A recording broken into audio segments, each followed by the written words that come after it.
You think I don't see the truth? Poor people can't resist stealing. The billionaire's words sliced through the mansion like a knife, dripping with arrogance. He leaned back, pretending to sleep, convinced the maid's boy would prove him right. But when the child stepped forward, what he did next left the billionaire frozen in shame and changed everything. The billionaire had always believed that poverty bred dishonesty. In his mind, the poor were weak, ruled by hunger and temptation. That was why he devised a cruel test one that would expose the maid and her son once and for all. That evening, he stretched out on the velvet sofa in his vast living room, eyes closed, chest rising in steady rhythm. To anyone watching, he seemed fast asleep, but his mind was sharp, waiting. On the golden side table beside him lay a glittering watch worth more than most families earned in years. A few folded bills peeked from his pocket, deliberately placed to tempt Dot. Then came the sound of soft footsteps. The boy entered the room quietly, almost timidly, his small shoes sinking into the thick carpet. The billionaire's heart hardened. He was sure the boy would reach for the money, but what unfolded stunned him. The child paused at the edge of the rug. His eyes lingered on the watch, then on the cash. For a moment, the test seemed won. But instead of greed, something else stirred in his gaze, a flicker of compassion. Slowly, he stepped closer, but not to take. With small, trembling hands, he pulled the blanket higher over the man's chest, tucking it carefully to shield him from the night's draft.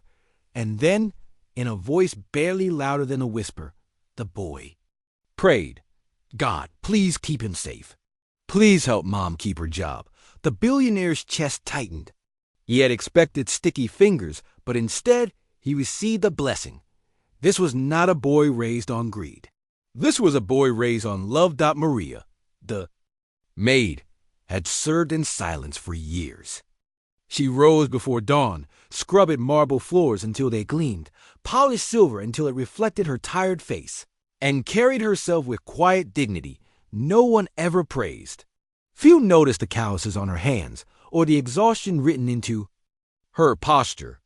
Yet every evening she returned home to the same small room where her sick son waited, his body frail but his heart unshaken. The boy had grown up watching his mother sacrifice everything. He learned that strength meant giving, not taking. His prayer that night revealed more wealth than the billionaire had ever counted. The man's eyes snapped open, shattering the illusion of sleep. The boy froze, caught in the act not of stealing, but of kindness. For a long moment, the billionaire simply stared, his breath caught in his throat. And then words left his lips, heavy with shame and wonder. True wealth is not in what you keep, it is in what you give. The child blinked, unsure if he was in trouble. But instead of fury, a hand rested gently on his shoulder. It was a gesture of respect, almost reverence. That night, the billionaire did not sleep. He lay awake, haunted by the image of a boy too young to carry such wisdom, praying for the man who had doubted his mother. For the first time in years, the billionaire felt poor not in money, but in spirit. The next morning, the mansion buzzed with whispers. The staff braced for scandal, expecting Maria's dismissal. Instead, the opposite happened.